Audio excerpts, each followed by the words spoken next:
Bismillahirrahmanirrahim. Assalamualaikum warahmatullahi wabarakatuh dan salam sejahtera kepada seluruh rakyat Malaysia yang dikasihi sekalian. Hari ini 12 Mei 2020 merupakan sambutan Hari Jururawat Sedunia. Saya bagi pihak kerajaan ingin mengambil kesempatan untuk mengucapkan selamat menyambut Hari Jururawat Sedunia kepada seluruh jururawat di Malaysia. Sememangnya, jururawat merupakan antara wira barisan hadapan yang menjadi benteng pertahanan negara di dalam memerangi wabak COVID-19 ini. Sesungguhnya, jasa dan pengorbanan anda semua, terutamanya ketika negara berdepan dengan pandemik ini, adalah sangat dihargai dan tidak terbalas. Semoga sambutan Hari Jururawat Sedunia ini menjadi pemangkin semangat para jururawat untuk terus memberikan khidmat yang terbaik kepada seluruh rakyat Malaysia. Saya nak mulakan dengan Perintah Kawalan Pergerakan diperketatkan ataupun PKPD. Kawalan Pergerakan diperketatkan ataupun PKPD ke-6 di kawasan Pasar Borong Kuala Lumpur dan Pusat Bandar Utara Kuala Lumpur akan tamat pada hari ini, iaitu 12 Mei ini. KKM akan KKM telah pun melakukan saringan COVID-19 ke atas semua penduduk yang terlibat. Manakala bagi kawasan Selayang Baru Gombak, kerajaan telah pun memutuskan untuk melanjutkan tempoh bagi pihak KKM melakukan saringan. Mungkin dalam masa 2-3 hari lagi melakukan saringan, dan selepas itu kita akan umumkan tarikh tamat tempoh PKPD di kawasan Selayang Baru ini. Mengenai tindakan Task Force Operasi Pematuhan, Task Force Operasi Pematuhan yang diketuai oleh PDRM telah membuat sebanyak 53,250 pemeriksaan semalam bagi memantau dan menguatkuasakan pematuhan SOP PKPB di seluruh negara.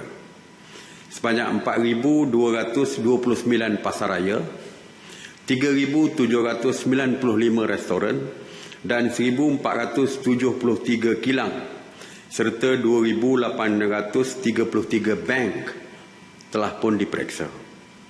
Pemeriksaan juga telah dibuat di 924 terminal pengangkutan darat, 155 terminal pengangkutan air dan 85 terminal pengangkutan udara. Pasukan Task Force Operasi Pematuhan telah memeriksa sebanyak 22,849 buah kenderaan persendirian dan 1,569 kenderaan awam. Dan turut diperiksa adalah 1,628 pasar awam, 3,321 tempat ibadah, 1,258 tempat riadah dan 259 tapak binaan.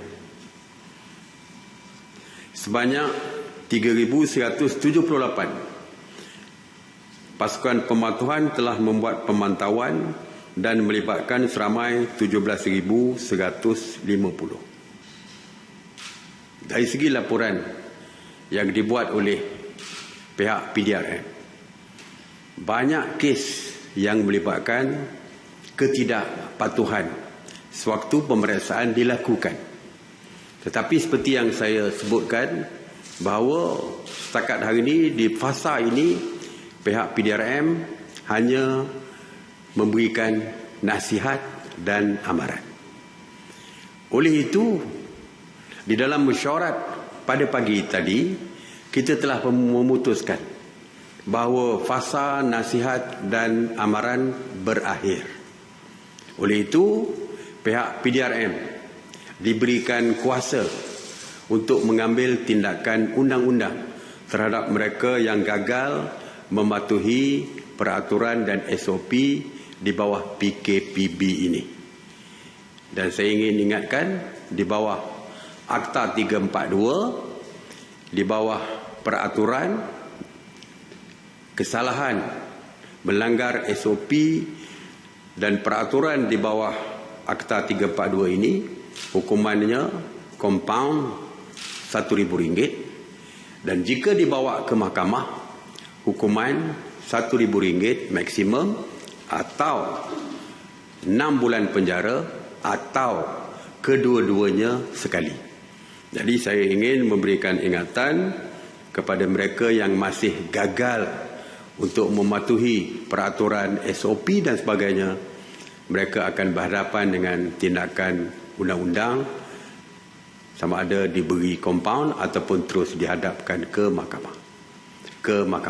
Jadi saya harap tolonglah patuh kepada setiap arahan dan SOP. Sebelum ini saya melaporkan tentang Gerak Malaysia ini dari segi jumlah kebenaran. Hari ini saya ingin melaporkan tentang jumlah kenderaan yang terlibat sewaktu Gerak Malaysia selama 4 hari ini. Sebenarnya PDRM telah menerima dan meluluskan sebanyak 401,253 permohonan pergerakan rentas negeri bagi mereka yang terkandas di kampung halaman mulai daripada 3 Mei hingga 10 Mei. Trend pergerakan menunjukkan 36,951 kenderaan bertolak dari Kuala Lumpur menuju ke negeri-negeri lain pada hari pertama pergerakan rentas negeri. Pada 8 Mei, bagi pergerakan dari Johor, Kelantan dan Perak sebanyak 111,734 kenderaan telah pun direkodkan merentasi sempadan negeri. Pada 9 Mei, sebanyak 97,323 kenderaan telah bergerak dari Perlis, Kedah, Pulau Pinang, Melaka dan Pahang. Manakala pada hari terakhir, iaitu 10 Mei, yang melibatkan negeri Selangor, Negeri Sembilan dan Terengganu, sebanyak 138,678 kenderaan direkodkan. Jadi dari segi jumlah kenderaan itu melebihi daripada yang saya sebutkan dulu, kerana pada hari pergerakan pun mereka masih memohon secara manual dan sebagainya kepada pihak PDRM. Jadi alhamdulillah tidak ada perkara-perkara yang insiden yang berlaku, semuanya berjalan dengan lancar. Dan saya harap mereka yang terkandas di kampung telah sampai ke rumah masing-masing dan telah pun mula bekerja. Dan saya percaya mereka sepatutnya gembiralah dengan keputusan yang dibuat oleh kerajaan bagi membolehkan mereka pulang ke rumah masing-masing.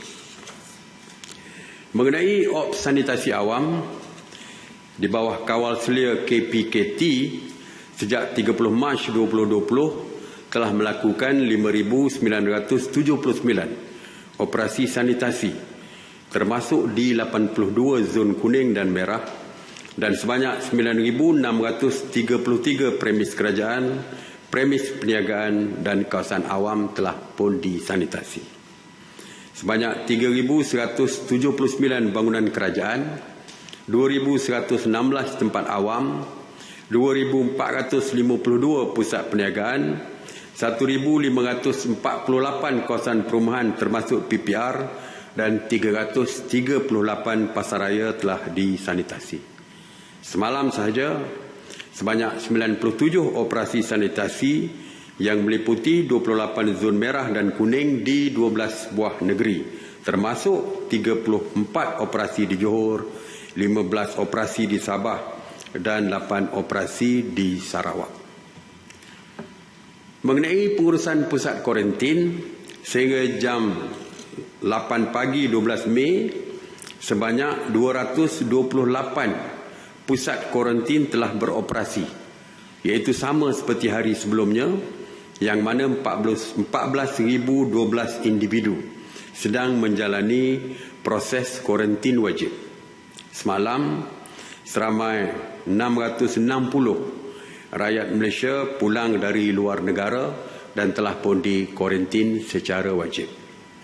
Seramai 32,263 rakyat Malaysia yang pulang dari luar negara telah pun dikuarantin secara wajib sejak 3 April 2020, dan sehingga hari ini seramai 24,413 individu telah pun selesai menjalani tempoh kuarantin wajib dan dibenarkan pulang. Cuma saya ingin memaklumkan bahawa dari jumlah yang dikuarantin wajib yang melibatkan rakyat kita yang pulang dari luar negara, seramai 353 individu didapati positif COVID-19. Bermakna, kalaulah mereka ini kita bebaskan dan tidak ada kuarantin wajib dilaksanakan, mereka tentu saja pulang ke rumah masing-masing dan pastinya akan menjangkiti ramai orang. Sebab itulah kita terus kekalkan kuarantin wajib seperti ini. Mana-mana yang positif tu kita telah pun hantar mereka ke hospital-hospital. Mengenai berita palsu, saya ingin maklumkan sehingga 11 Mei, sebanyak 262 kertas siasatan telah pun dibuka oleh PDRM dan juga SKMM berkaitan dengan berita palsu mengenai COVID-19 ini. Daripada jumlah tersebut, sebanyak 179 masih dalam siasatan, manakala 29 kes telah didakwa di mahkamah dan 11 diberikan notis amaran dan telah mengaku bersalah. Melalui pasukan respon pantas ataupun PRP KKMM yang juga ditubuhkan bagi membantu membendung penyebaran berita palsu berkaitan COVID-19, sebanyak 273 penafian dan penjelasan mengenai berita palsu telah diperjelaskan kepada orang ramai oleh PRP ini. Orang ramai boleh terus menyalurkan maklumat kepada PRP di talian 0389115103 atau layari www.sebenarnya.my untuk menyemak kesahihan berita. So please cek kesahihan berita sebelum disebarkan. Tuan-tuan dan puan-puan sekalian, kadang-kadang kita lihat rakyat kita seolah-olah menganggap PKPB ini sudah tiada undang-undang yang dikenakan. Kita lihat ramai yang bebas, merasakan kebebasan ini kebebasan tanpa syarat dan mula mengambil kesempatan untuk keluar beramai-ramai dan sebagainya. Ramai juga yang membawa anak kecil ke supermarket seperti yang saya sebutkan semalam. Semalam saya mendapat viral yang menunjukkan kesesakan di warung-warung di Kampung Pandan. Saya ingatkan itu fake. Jadi saya menghubungi Ketua Polis Negara, Tan Sri Ketua Polis Negara, suruh cek sama ada itu fake atau tidak. Rupa-rupanya benar. Berita benar, bukan berita palsu. Saya nak tekankan di sini bahawa saya dah sebutkan tadi, Undang-Undang 342, Akta 342 masih berkuat kuasa. Itu satu. Dan yang keduanya, apabila kita melonggarkan, kita mahu rakyat kita patuh kepada setiap peraturan yang dikeluarkan. Kerana bimbang akan berlaku kes-kes baru yang mungkin akan meningkatkan lagi jumlah COVID positif ini. Jadi saya ingin memberikan peringatan bahawa PKPB bukan boleh kekal terus sebagai PKPB, mungkin ianya boleh diperketatkan semula. Ini tertakluk kepada kepatuhan daripada rakyat yang kini menikmati sedikit kelonggaran. Kalau berlaku banyak ketidakpatuhan, bukan perkara yang mustahil. Akhirnya PKP seperti PKP 1, PKP 2, PKP 3 diperkenalkan semula. Jadi sebab itulah kalau kita ingin terus supaya PKPB ini dapat kita nikmati, dan akhirnya mungkin selepas itu mungkin PKP B pun boleh ditamatkan, ianya bergantung kepada pematuhan SOP dan peraturan oleh rakyat semua. Jika tidak mustahil kita akan kembali kepada PKP yang asal, yang akhirnya membataskan kembali pergerakan kita. Bagi saya lebih baik kita menikmati kebebasan walaupun bersyarat, dan seterusnya kita mungkin dapat kita tamatkan dan terus bebas walaupun mungkin ada SOP yang akan diperkenalkan. Jadi terima kasih sekali lagi. Seperti biasa seruan saya, terus kekal di rumah bagi terus kekal selamat. Stay home, stay safe. Saya buka kepada soalan.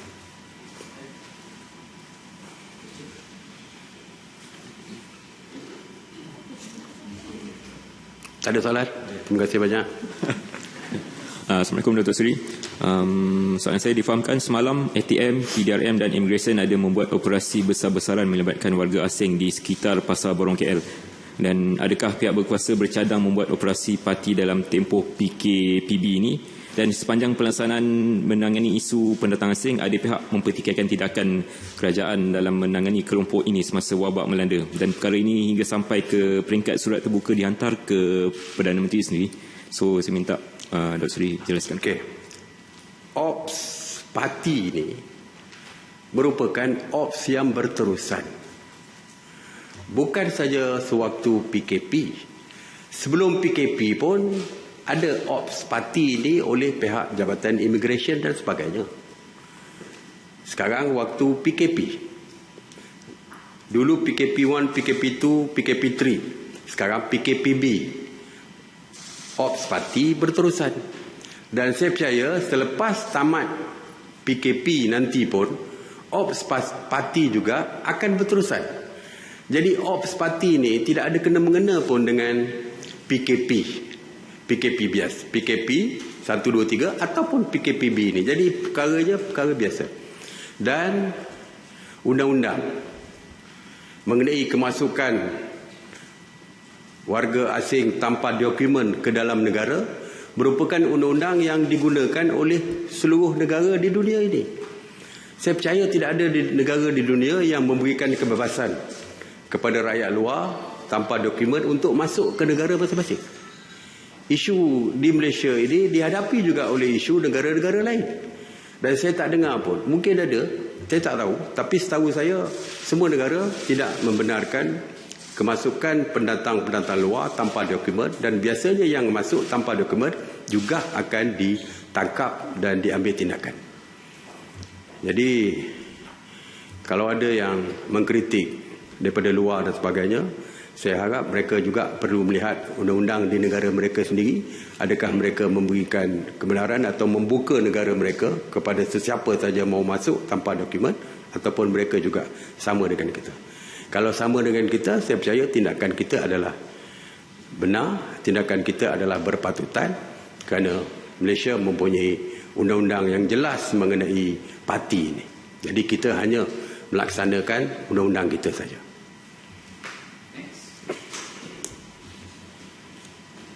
Assalamualaikum Datuk Seri, saya Aslar dari Bernama. Terdapat laporan semalam apabila rayuan BBN telah dibuka, orang ramai telah serbu ke kaunter-kaunter LHDN di pejabat seluruh negara. Dan bagaimanakah kerajaan akan mengatasi masalah kumpulan orang ramai ni, kerana wujud kebimbangan, mereka ni akan menunjukkan kluster yang baru. Ya. Terima kasih.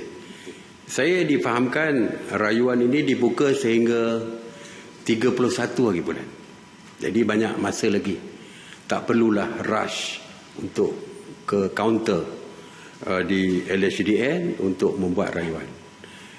Dan di mana-mana saja, tak kira kaunter LHDN ke, pasar ke, restoran ke, supermarket ke, yang queue, yang beratur mesti patuhi SOP dari segi penjarakan sosial. Jadi kalau saya dapati semalam, saya dapat banyak juga berita dan juga gambar-gambar yang ada yang mematuhinya dengan baik dan mungkin ada yang tidak mematuhinya. Jadi saya akan berbincang dengan pihak PDRM supaya menghantar anggota untuk memastikan di kaunter LHDN pun mereka patuh kepada SOP, iaitu penjarakan sosial 1 meter ini. Ya. Okey.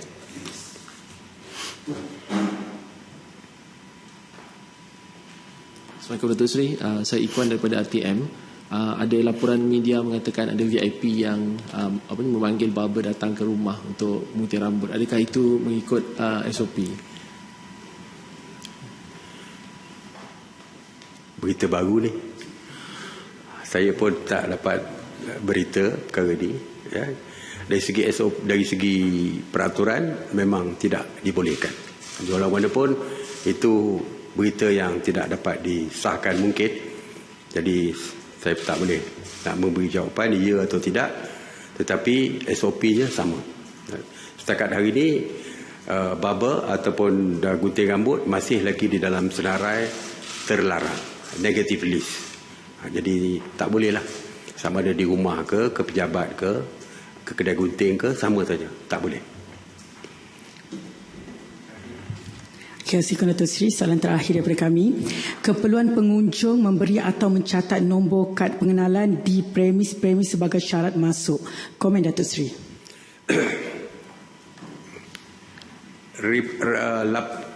Rekod, kita perlukan rekod. Restoran ke mana-mana itu perlukan rekod pengunjung. Tujuan dia kalau berlaku apa-apa yang berkaitan dengan COVID-19 positif, tiba-tiba didapati positif, ada yang positif, jadi tracing ataupun pengesanan tu dapat dilakukan. Itu tujuan dia, bukan nak menyusahkan sesiapa. Sebab ini untuk menjaga keselamatan pengunjung itu, supaya kalau ada berlaku COVID positif di dalam restoran tersebut, mereka boleh dapat tahu tarikh sekian-sekian siapa yang datang. Jadi mereka boleh membuat tracing, membuat pengesanan supaya boleh kita bantu. Kita anggap mereka itu sebagai contact person tu, supaya boleh kita check swab test dan sebagainya untuk mengetahui status mereka dari segi positif atau negatif COVID-19 ini. Jadi walaupun saya faham ramai yang bimbang, tidak mahu meletakkan nombor, meletakkan alamat rumah misalnya. Dari segi security pun mereka pun takut juga letak alamat rumah, takut timbul isu selepas itu, perkara-perkara lain. Begitu juga dengan nombor kad pengenalan. Ramai yang beritahu saya takut disalahgunakan nama dan nombor IC je. Kita ikut seperti Gerak Malaysia, iaitu apps Gerak Malaysia yang perlukan nama dan nombor telefon. Mana kalau ada apa-apa kes, just call the number. Tak payah tahu alamat rumah, tak payah ada nombor IC dan sebagainya. Jadi dua syarat sudah cukup bagi saya, seperti apps Gerak, iaitu nama, nombor telefon untuk dihubungi. Okey. Terima kasih. Assalamualaikum warahmatullahi wabarakatuh.